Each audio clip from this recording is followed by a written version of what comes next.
So, ito yung ginawa natin, isang Yamaha na power amplifier.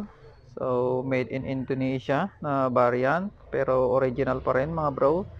Yung kanyang maximum output, 1,100 watts at 4 ohms. At saka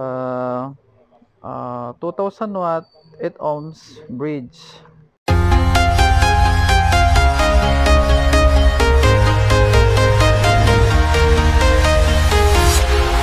Walking alone, the streets are empty. The only thing I can see is my own silhouette. Welcome back sa ating channel mga bro. So ito, yung gagawin natin isang Yamaha power amplifier P7000S. So original mga bro, amplifier to. Bali dinala to ng ating isa nating mga viewers. Galing lang dito sa San Fernando, La Union. So yung problema nito ay nawalan daw siya ng power. So ito, Yamaha na made in Indonesia. Okay, plug in natin mga bro. Ayan, tapos push natin yung kanyang power. So ayan, wala siyang power mga bro. So itong P7000S ay halos parehas lang sila ng mga parts nung P5000S mga bro. Nagkakaiba lang sila doon sa supply. Siyempre mas mababa yung supply ng P5000. At yung mga parts, konti lang na parts yung yung diferensya. So halos parehas na. So eto, bali wala pa na mga sign of repair. Intact pa yung kanyang mga cable tie. So check natin, wala naman tayong makitang sunog sa kanyang mga power amplifier, left and right. So itong P7000S, check natin yung kanyang fuse kung okay. Pag okay yung kanyang fuse, check din natin yung kanyang pinaka-standby. So yung kanyang standby nito ay gumagamit yan ng may output na 15 volts DC. Pag okay naman yan or walang shorted, check natin yung resistor na dalawa, 6.8. So yung resistor na yan dalawa, kung minsan na-open naman yan kahit walang sira dun sa kanyang power supply. So ayan, para mas malinaw. So para malaman natin kung open nga yung resistor na dalawa, 6.8 ohms. So sundan nyo yung ating procedure ng troubleshooting. So kahit na good yung kanyang standby nito, yung kanyang 15 volts regulator, yung kanyang PWM, na open pa rin yung resistor. Kung minsan kahit na good lahat, sa katagalan na-open yan. Kaya check natin ngayon yung resistor na yan. So yung ating plug, connect yan doon sa resistor na R411 at saka R410. So check lang natin ang continuity.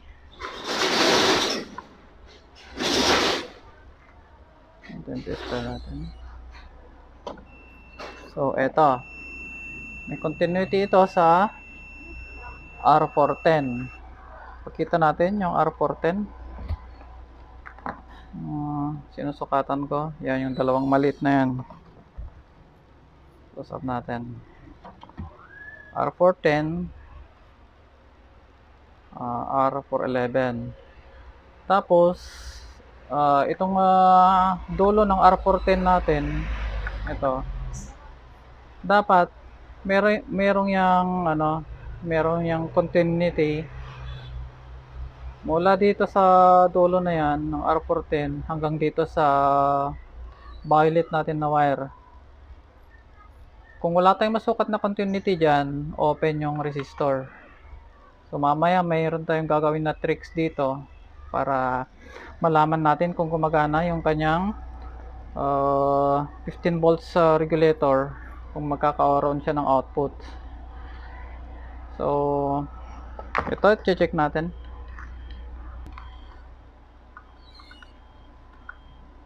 Okay, sa R410 ito, minsan naman R411. Ayun, meron. Tapos doon tayo sa switch natin. Mamaya papakita ko din yung diagram nito mga bro, para para makita ng mga newbie. Ito, bali dapat may continuity to dun sa R410. So ayun wala mga bro. So ibig sabihin open yung ating resistor. So pag open yan, check natin kung kung shorted yung kanyang 15 volts regulator. Check ko muna. Shorted yan, so yun. So ito yung magsusupply ng kanyang PWM IC at saka high and low driver ng kanyang IGBT. So mukhang okay naman. Ito lang yung mga diode nya.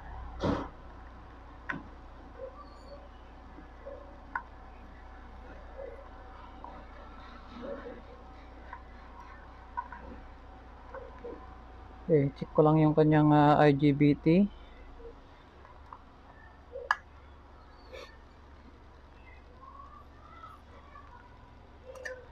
So since okay siya, ang gagawin natin trick dito, so mula doon sa dulo ng R410, magko-connect ako ng bulb dyan para ma-bypass natin to. Kumbaga ano lang naman to itong resistor na to. Ito yung pinaka soft start nya para gagana muna yung 15 volts regulator. Pag gumana na yung 15 volts regulator, ayun, siya na ngayon yung mag-susupply ng kanyang PWM at saka driver. And then mag-switch yung relay, yun na. Bali, kumbaga yung switch ng relay nakaparallel lang din dito. Kumbaga soft start nya. Pag nag-switch yun, magiging high ampere na yung linya. So ito yung ating diagram mga bro. So focus tayo dun sa ating ginagawa ng kanyang power supply. Saan na yan? So ito. So ito yung kanyang power supply. Yung kanyang chinek natin kanina. So nalaman natin na open yung ating resistor na R416 saka R451. So naka-series yung dalawang resistor na 6.8 5 watt. So isang resistor lang yung ma-open dyan. So wala nang magsusupply dun sa ating transformer na T401. So bali yan yung pinaka-standby nya. Yung transformer na yan, na maliit na transformer, yan naman yung mag-susupply sa ating 15 volts regulator. Tapos yung ating 15 volts regulator na yan, kung susundan natin, susupplyan naman niya yung ating PWM IC na SG3525 at saka yung high and low side driver na IR2110.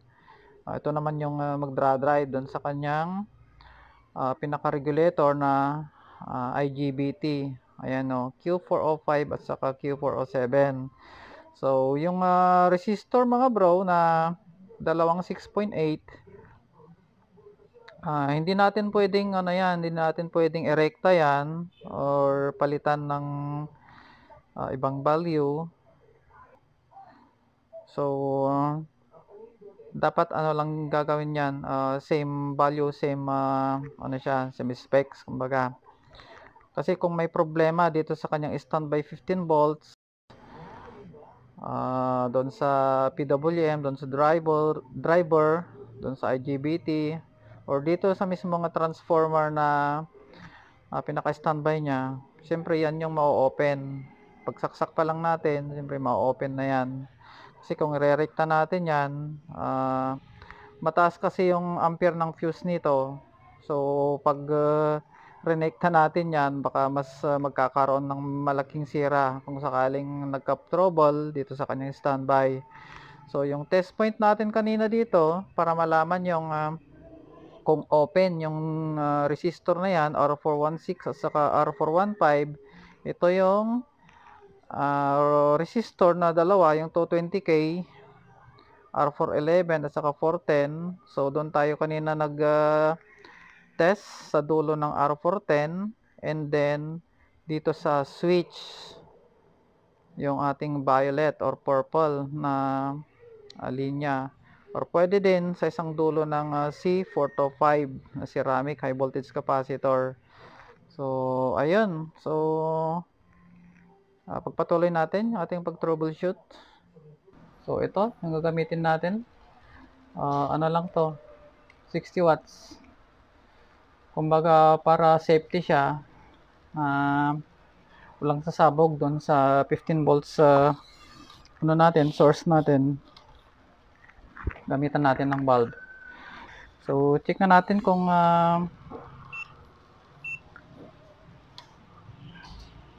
yung resistance niya ng bulb na 60 watts.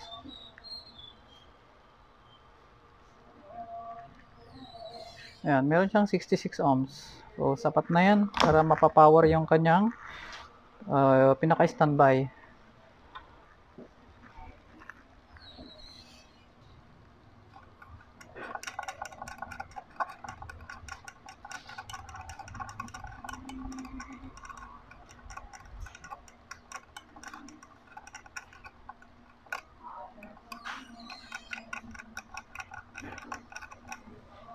So, pakita ulit natin yung resistor para masundan nyo. Ayun, nakaskas ko na yung dulo niya, and then pwede din dito sa mismong capacitor na yan, kasi connect din yan dyan sa purple na wire natin. Ayan, C425 425 dyan. Pwede din dito natin ihinang yung kabilang dulo, yung dulo ng ating bulb doon, tapos pwede dito, or mas madali kasi, kasi madali yung natin, access natin dito sa may switch. Tapos dito. Okay. Ngayon, since naihinang na natin yung bulb, kumbaga siya na yung nag-bypass dito sa open na resistor. Ngayon, kapag susukatan natin yung resistance ng kanyang plug, masusukat na natin ngayon dito yung resistance ng transformer na to, yung nagsusupply ng kanyang 15 volts. Kasi ito na yung nagsilbing niya, bypass na yung bulb. Sukatan natin nasa 1.5, 1.6, mga ganon yung resistance niya. Okay, switch on natin. Ayun 1.7K. So, ibig sabihin, yung AC line natin, dediretso na dito. Meron nang magsusupply dito sa ating transformer na to. So, yung out nito, ay yun naman yung in ng ating 15 volts regulator na IC. Okay? Okay, plug in natin. Power on. Ayun, umilaw. Hintayin natin mag-click. Kung mag-click siya. Ayun, nag-click yung kanyang relay. Ayan. So, power on ulit natin. Ayun, mukhang okay na mga bro yung niya. Teka, check lang natin yung voltahe.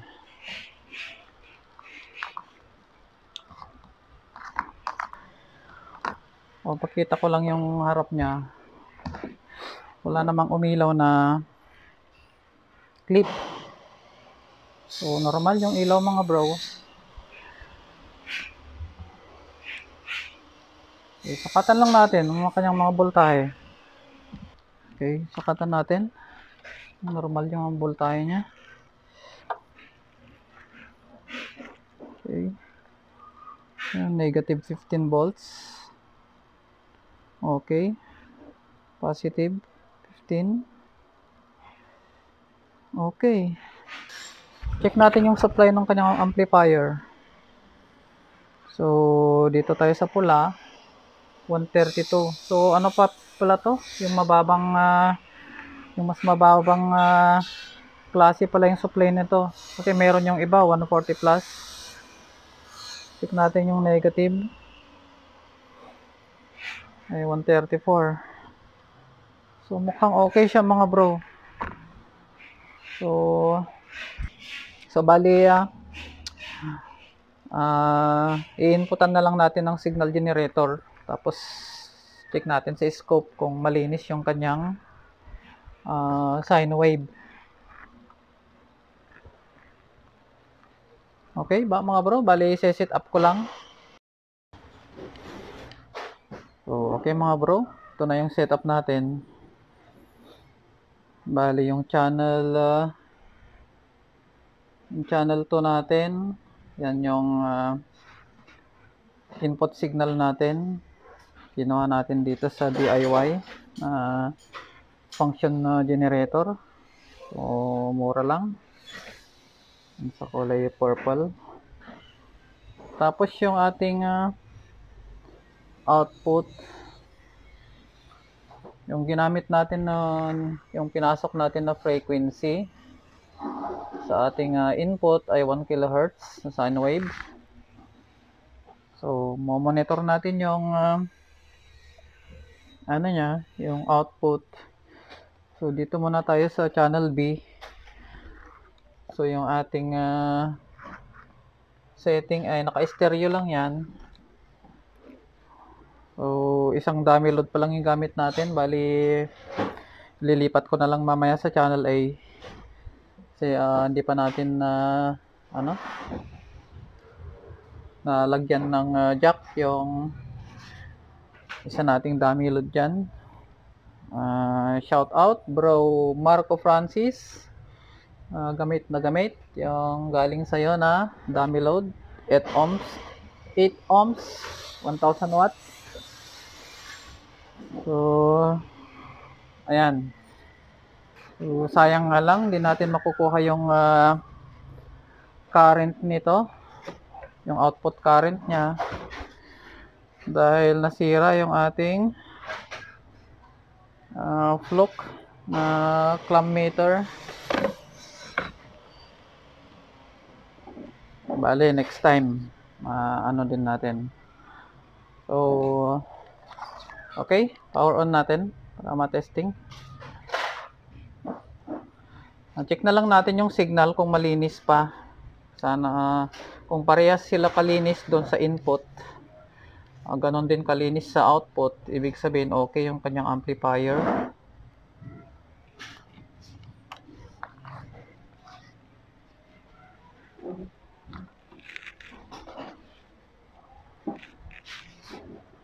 Ayan. Okay, power on natin. Kita ko lang yung kanyang harap. Power on. Ayun, umilaw saglit yung kanyang. Ayun, nung nag-click na yung relay, patay na yung bulb.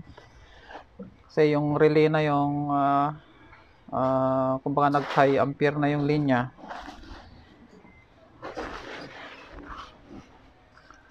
So, ayan.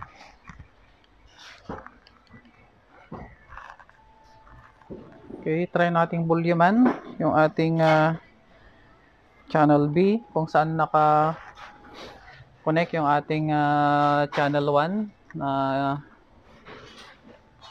test prod ng ating scope. So, ayun, malinis mga bro. Malinis naman mga bro yung kanyang sine wave. Wala siyang distortion. kung gaano kalinis yung input, yun din yung kanyang out.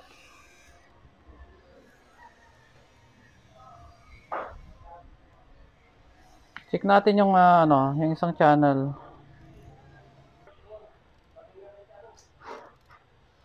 Okay, malinis mga bro. Kita ba dyan sa natin?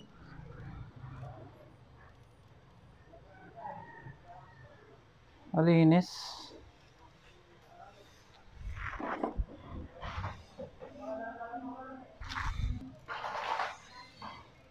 Ano?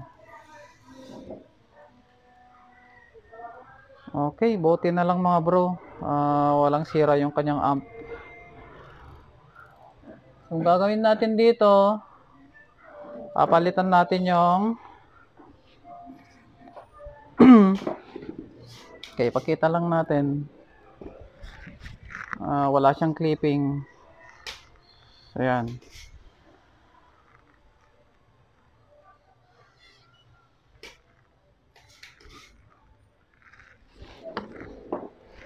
Okay, bali papalitan ko na lang yung 6.8. Posibleng dyan, isa lang yung pundi dyan. Pero palitan natin. Okay, baklasin ko lang mga bro. At may pamalit naman tayo dito.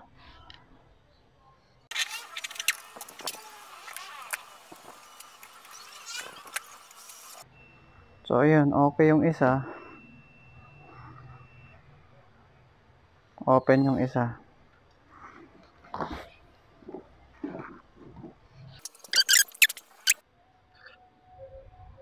So ito yung open.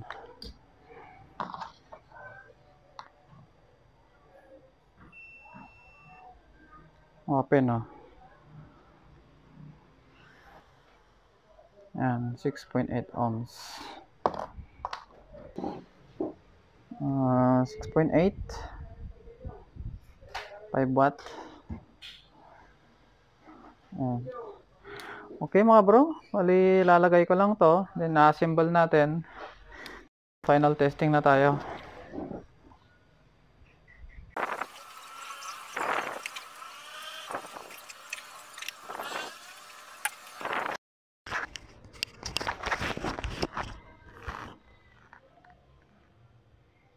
So ayan mga bro, bali naikabit na natin yung resistor. So ito yung pinalitan natin. Okay, bali lalagyan ko na lang mga cable tie. Tapos testing natin. So ayan mga bro, yung nangyari dito, palitan na natin yung resistor na dalawang 6.8. Tapos nung pag-testing ko kanina, biglang na-open na naman. So ganyan talaga yung nangyayari yung mga mahinang klase na nabibili. So sana yung binili ko na lang 7 watt na 6.8 kasi diferensya na kasi yung dati original kumpara yung nabibili ngayon. Ganito lang, kung minsan hindi tama yung watts niya kahit na nakalagay naman na 5 watts. So open yan. So I'm sure isa lang naman din yung open. So ang gagawin natin dito para matest natin dahil okay naman, ano na lang. So kasi i-orderan ko pa yung nito, yung resistor niya na kahit na 7 watt lang yung gamitin natin doon. Kasi sa soft start lang naman. So okay, purpose ko lang at hanap ako dyan ng NTC. Yun na lang yung pag-substitute natin dyan. Tatlong NTC. Kinuha ko sa CRT TV. 4.7 yung resistance ng isa. So dalawa yon na 6.8 nasa 13 nasa 13 point something. So ito okay na to. So check natin yung resistance.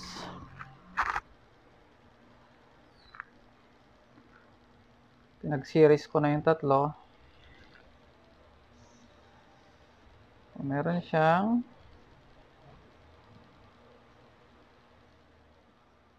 okay, medyo mataas pero okay na to. Pang ano lang naman eh. Check natin. 5.7 pala yung isa. Yung iba, 4.7. Check nga natin yung isa pa. So, kala ko, 5 point. Okay na to. Subukan natin. Bali, lalagay ko na lang dyan. Tapos, siguro testing na lang natin yung tunog nung ating function generator kasi wala tayong pang test na ibang cellphone, pang input. Wala dito kasi yung kapatid ko, nagbakasyon. Kaya tayo lang yung gumagawa ngayon. Bali, natambakan tayo ng amplifier.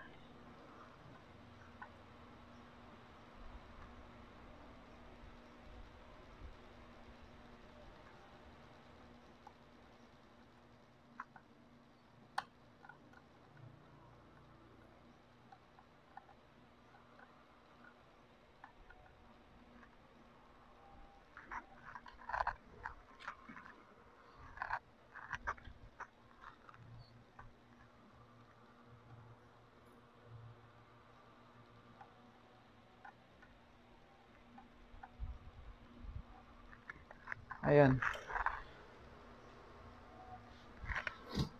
So, check na natin yung kanyang resistance ng kanyang AC plug. Switch on natin. Ayan na. 1.6. Okay, subukan muna natin sa test bulb natin. Meron na tayong test bulb dyan dahil tuturuan ko na yung ko dito. Yung anak ko, mas maganda may mga gamit na ganyan, test bulb para sa mga newbie. Para safe. Mapapansin nyo, dalawa yung bulb natin. Yung isa 100, yung isa 60. So, test lang natin.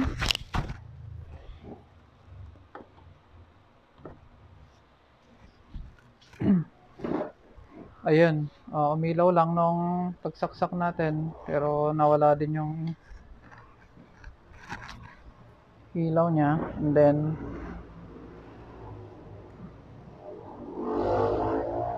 okay, hindi naman mainit yung kanyang NTC. Okay, subukan na natin to. Subukan na natin i-rekta.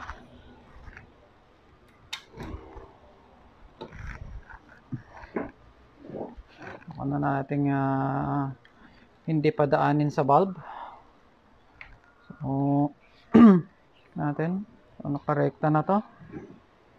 Power off muna.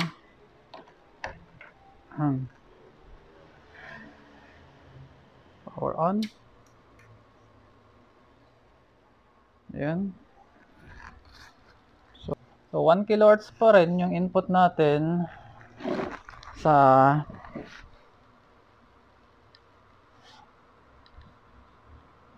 yung channel B muna. Unahin natin yung channel B.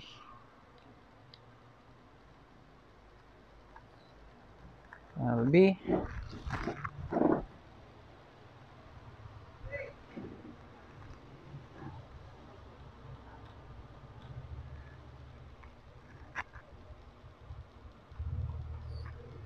Channel B muna.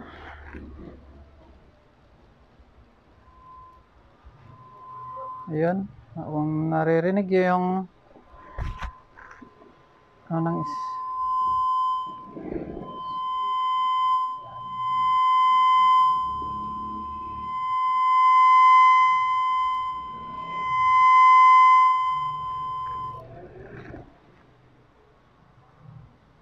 okay, dito tayo sa channel A.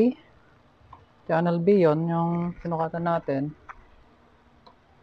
So, yun na lang yung pang test natin para may marinig naman kayo. Saka yung ating scope. Malinis naman yung nasa scope natin. So bali yung okay, off na lang natin yung measure na yan.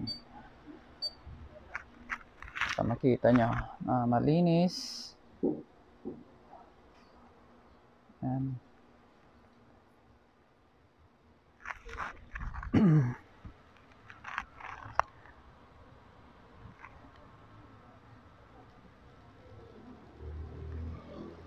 Okay, sa ano naman yan, channel A.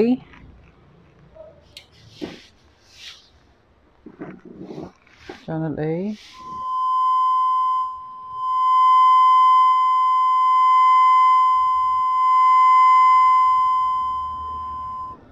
Okay. Bali, ano na lang to? Sasarado ko muna at i-orderan ko ng resistor na 7 watt 6.8 para mabalik sa original or yung dati niya.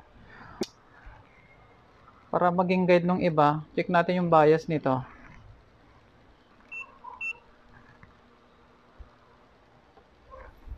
Nasa 0.4 mga bro yung bias nito. So, dito tayo sa C3856 muna. C3856. Yan, 0.4. So, dito tayo sa kanyang PNP. 0.4 din. So, ayan. Kung nagustuhan nyo yung ating video, please like, share, and subscribe. Maraming salamat.